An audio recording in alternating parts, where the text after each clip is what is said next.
I froze just inside the front door, my fingers gripping the handle as if it could anchor me to reality.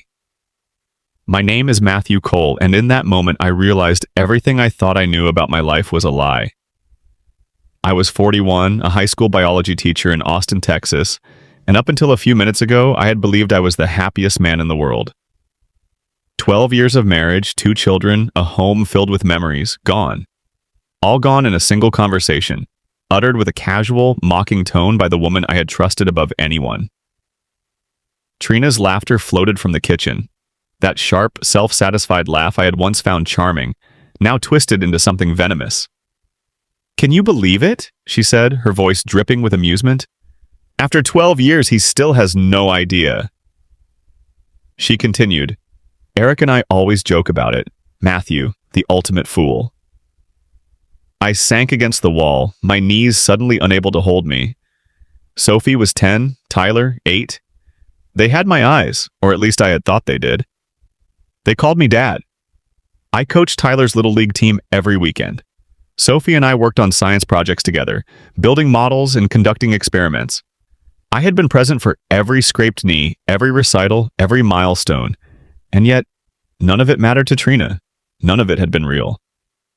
"The best part," she said, still laughing, "is how proud he gets when people say Tyler looks just like him. Like father, like son. If only he knew." My keys clattered to the entry table as I lowered them, shaking. 12 years. Every moment I had invested in my family, every sacrifice I had made, every joyful memory. She had been laughing at me the entire time. And Eric Sloan, the man she had been secretly seeing, was woven into this web of lies. I stepped back into the hallway, my mind racing. The rain outside pelted against the windows, each droplet echoing the cold reality settling over me. This was no longer about hurt or betrayal. It was about strategy. About taking control of a life that had been stolen from me. I remembered the first time I met Trina 15 years ago at a teachers' conference in Dallas. She was subbing at the time, radiant and magnetic, her laughter filling the room and capturing everyone's attention. I was 28, fresh from graduate school, and completely enchanted. We dated for 3 years and married, convinced we were building a future together. Sophie arrived 2 years later, followed by Tyler. I poured myself into fatherhood, determined to be everything my own father hadn't been. Present, supportive, unwavering. But now, the memories seemed tainted. I began to see patterns I had ignored. Trina's frequent weekend outings that didn't include me. Her insistence on handling doctor appointments alone. The way she had encouraged us to hire Eric Sloan for work on the house despite higher costs, claiming she trusted him more. At the time, I didn't question it. Now, every choice she made, every coincidence, seemed to fit into a timeline of deception. Eric Sloan.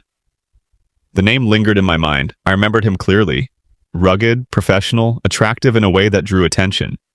He had been in Trina's life far longer than I had imagined. My children, the life I had worked so hard to build, they were not mine biologically.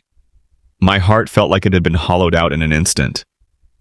The first hours after this revelation were a blur. I drove aimlessly, letting the storm mirror the turmoil in my mind. Each street I passed seemed familiar, yet distant, like the life I had thought I knew was someone else's. By the time I returned home, I had made a decision. I would not confront her, not yet. Acting impulsively would be a mistake. Instead, I would gather evidence, collect proof, and ensure that when the time came, I would be untouchable. Over the next few days, I moved cautiously. I collected DNA samples, discreetly taking strands of hair from brushes and saliva from used cups. I monitored bank statements, noticing withdrawals and transfers that made no sense. Then I enlisted Janet Morris, a former detective specializing in infidelity cases, to uncover the full extent of Trina's deception. The preliminary results were chilling. Paternity tests confirmed what I'd feared. Sophie and Tyler were not my biological children. Yet in that same instant, I realized something profound. Blood didn't make me their father. Care, love, presence, and sacrifice did. I had been their father in every meaningful way, even if biology said otherwise. Janet's investigation unveiled layers of lies. Secret accounts, weekend trips disguised as family visits, hidden property purchases, funded with money from our joint accounts. Trina and Eric's relationship had been planned meticulously for years, while I maintained the illusion of a perfect family. The betrayal was not just emotional, it was systematic. The next few days became a careful balancing act. Every morning, I rose before sunrise, kissed Sophie and Tyler on the forehead, and went through the motions of a normal father's routine. Breakfasts were cheerful, school lunches packed with a practiced smile. Trina was blissfully unaware that behind my calm exterior, I was unraveling the entire web she had spun. I began documenting everything meticulously. Every baseball game, every science project, every little moment that proved my role in my children's lives. I took photos, recorded videos, saved school assignments, even noted the little habits and quirks that made Sophie and Tyler unique. If Trina and Eric thought they could claim I had been absent, I would have evidence proving the opposite. Every mundane detail became part of a dossier I was building, not just for the court, but for the truth itself. Next came the legal groundwork. I researched Texas family law, custody procedures, and the legalities of financial fraud. Each afternoon during my prep period, I scrolled through databases and legal forms, making notes and drafting potential strategies. It was methodical, painstaking work, but necessary. I needed to ensure that no loophole could protect Trina or Eric once I was ready to act. Then there were the DNA tests. Not the simple at-home kits, but formal court-recognized tests that could not be disputed. Gathering the samples required stealth and patience. I collected strands of hair from the children's brushes, saliva from their drinking cups, and submitted my own sample directly at the lab. I used white lies about insurance purposes to avoid suspicion. Meanwhile, Janet Morris dove into Trina's financial and personal life. She obtained records, tracked accounts, and analyzed spending patterns. Within days, the scope of their deception became horrifyingly clear. Funds had been siphoned from our household accounts for years, feeding secret bank accounts, financing getaways, and even purchasing property. Trina and Eric's relationship wasn't a fleeting affair. It was a fully planned, long-term scheme, executed under my nose while I provided the stability and structure of our home. One evening, as I reviewed Janet's initial reports, the weight of it all struck me anew. Photos of clandestine meetings, receipts for extravagant purchases, and hotel bookings that coincided suspiciously with my work trips. It was overwhelming. And yet, within that weight, a spark of resolve ignited. Trina had underestimated me. She had assumed that love, trust, and my commitment would make me blind. She was wrong. I began strategizing. Timing would be everything. Rushing into confrontation could risk exposure, ruin my credibility, or even endanger the children's stability. Patience, planning, and precision would be my weapons. I built timelines, charted Eric and Trina's movements, and mapped out each piece of evidence to ensure that when the moment came, nothing could be contested. Meanwhile, life at home required another layer of acting. I helped Sophie assemble her science fair project, coached Tyler's baseball practices, and engaged in mundane conversations with Trina as though nothing had changed. Every question she asked, every casual smile I returned in kind, all the while knowing that every step brought me closer to dismantling the life she had stolen. Janet provided further insights. Eric had been involved with Trina long before our marriage. College sweethearts who had drifted apart, only to reunite years later, right around the time Sophie was born. The timeline revealed a pattern so calculated it made my stomach turn. I was the reliable husband, the consistent caregiver, while they built a parallel life together, knowing full well that their children were not biologically mine. I also discovered a joint account Eric and Trina maintained for years, fed by money from our household. It funded vacations, dinners, and even a house they had purchased in secret. Their long-term plan had been to eventually reveal the truth to the children at their discretion, leaving me powerless. But I was not powerless. Not anymore. I documented every text, every email, every subtle hint of their ongoing scheme. Trina's communications with Eric were filled with arrogance, humor at my expense, and plans to slowly manipulate the children into accepting Eric as their father. One thread made me physically ill. "Matthew will want visitation," Eric wrote. "Blood is blood. No court will give him custody once they know." Trina replied, "We'll make it clean. It'll be easier for everyone." I put the phone down with a controlled exhale. Inside, a storm raged, but outwardly, I remained calm. This was no longer about heartbreak. It was about ensuring that justice was served, and that the children I loved, regardless of DNA, remained under my care. The following week, I secured legal representation. Catherine Walsh, a top family law attorney in Austin, agreed to take my case after reviewing the evidence Janet had collected. "This is one of the clearest cases of fraud I've seen in my career," she told me. "Financial manipulation, deception, and paternity issues? This is a trifecta. We will build a case that cannot be ignored." I also moved funds into secure accounts, separate from Trina's access, and created backups of every piece of evidence in a safety deposit box. Photographs, videos, financial statements, digital records, all preserved. Any attempt by Trina to tamper or lie would fail. The next challenge was patience. Every day I spent at home helping the children, interacting with Trina, was part of a larger strategy. Every smile I offered, every word I spoke was calculated. This weekend would become the pivot point. Trina had innocently or carelessly mentioned a girl's trip to San Antonio. A perfect window for me to begin executing the plan I'd spent weeks constructing. Friday morning arrived with a sense of quiet anticipation. The house seemed ordinary, even peaceful. Yet beneath the surface, I was orchestrating every detail of what would soon unravel. Sophie and Tyler were at my sister's house for the weekend, a precaution I had insisted upon to shield them from the chaos that was about to descend.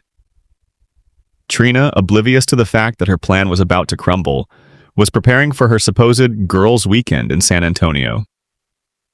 I watched her carefully, noting the habitual gestures, the casual tone, the confident smile that had once captivated me.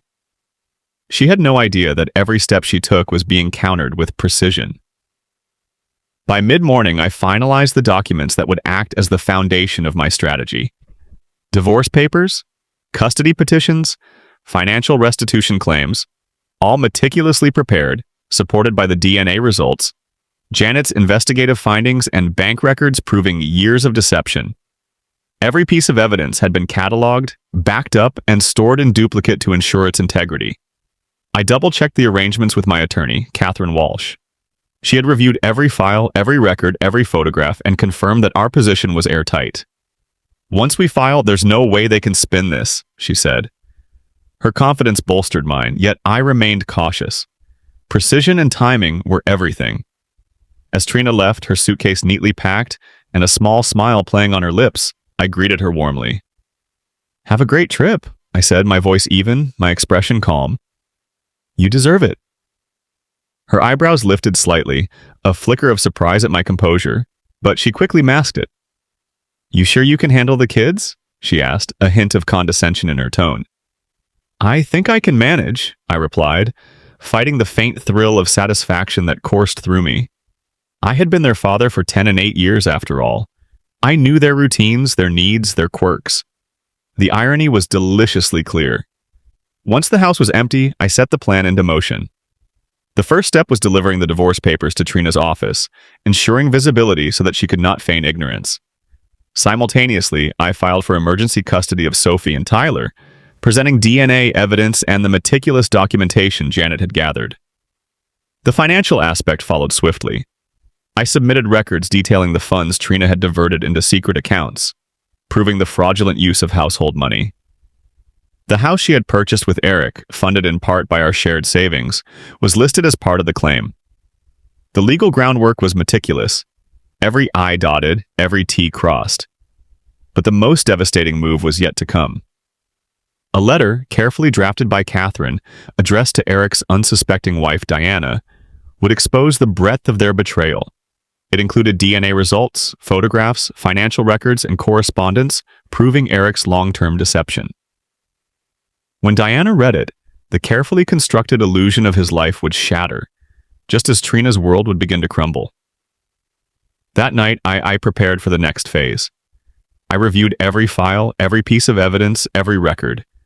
I cataloged interactions, reviewed text threads, and rehearsed potential scenarios. I needed to anticipate their reactions, their arguments, their attempts to deflect blame. This was not a game of anger. It was a precise operation requiring patience, foresight, and control. By Sunday evening, Trina returned. The house was silent, orderly, but devoid of her presence in any meaningful sense. She found only an envelope on the kitchen table, a single, unassuming package containing the full weight of truth. DNA results, custody petitions, financial records, letters, the totality of evidence documenting her lies.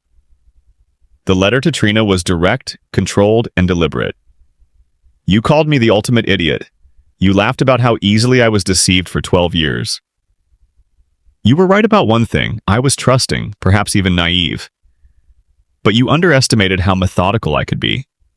While you built a secret life with Eric, I built a case that will ensure the children's safety, their stability, and the truth comes to light. Every action you took, every plan you conceived, has been documented, preserved, and will be used to protect Sophie and Tyler. I will fight for them, and unlike you, I put their best interests first. The following months were intense. The court proceedings unfolded with a meticulous pace. Trina's defenses crumbled under the weight of evidence. Her financial deceit was undeniable. The paternity results left no room for contestation. The custody battle, though emotionally taxing, was legally straightforward. My consistent presence in the children's lives, their emotional attachment, and documented care created an unassailable case. Eric's life, too, began to unravel. Diana received the evidence, filing for divorce and claiming half of everything he owned, including his business. Trina's house, purchased with misappropriated funds, was seized. Her teaching career ended abruptly when the district learned of the fraud, and social circles abandoned her, leaving her isolated and financially burdened. Sophie and Tyler adapted more resiliently than I had anticipated. I told them the truth gently, emphasizing that families are built on love, care, and commitment, not merely biology. They continued to call me Dad, the man who had always been there, guiding, nurturing, and protecting them. The victory was not simply legal or financial, it was moral and personal. I had preserved the family that mattered most, exposed deception, and safeguarded the children's future. Trina's elaborate lies had been dismantled not with anger, but with strategy, patience, and steadfast dedication to truth and justice. The weeks following the filing were a tense blend of patience and meticulous oversight. Each court date brought a measure of anxiety, but also confidence. I had spent months assembling evidence, DNA results, financial records, photos, correspondence, videos of my daily involvement with Sophie and Tyler, all of it airtight.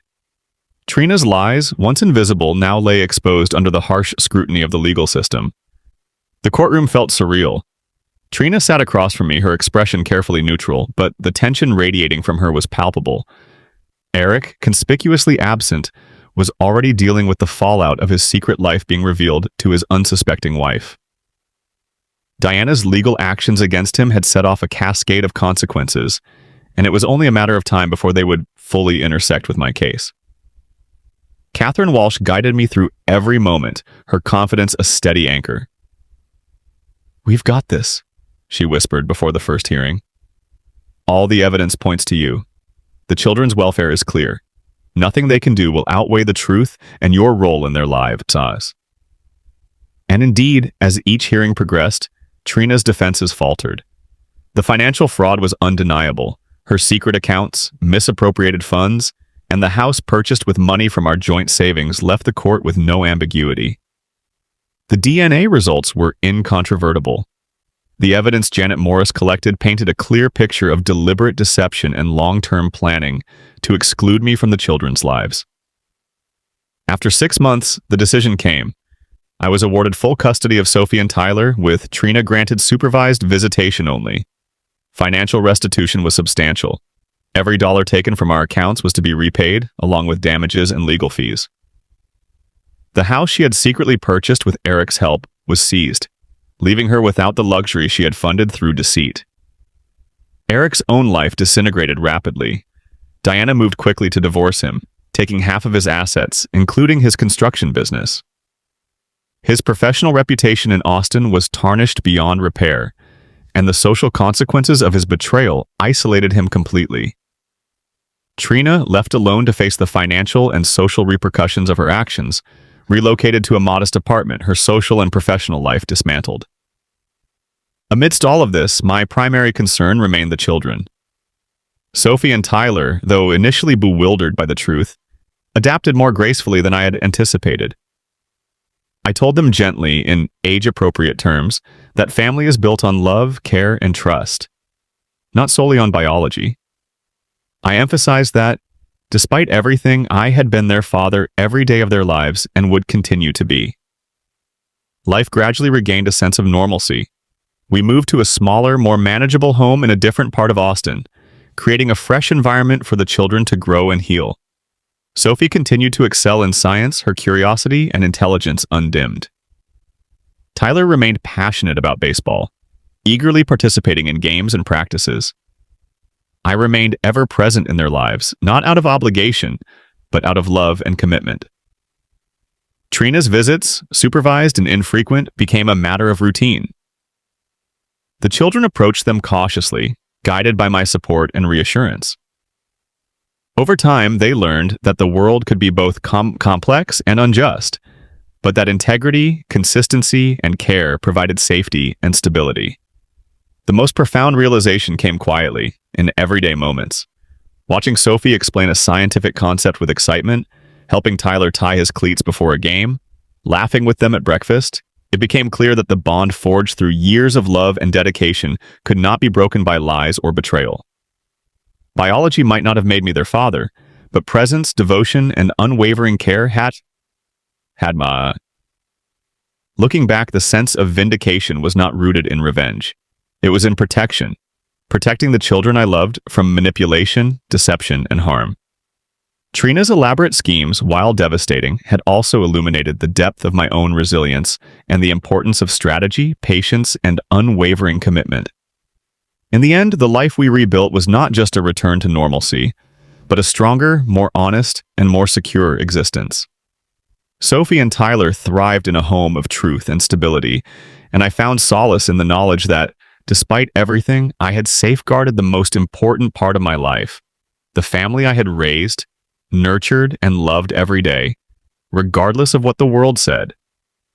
Justice had been served, not through vengeance, but through careful planning, dedication, and the courage to confront deception with clarity and resolve. The lies of the past were exposed, the children's future secured, and a new chapter, built on truth and love, had begun.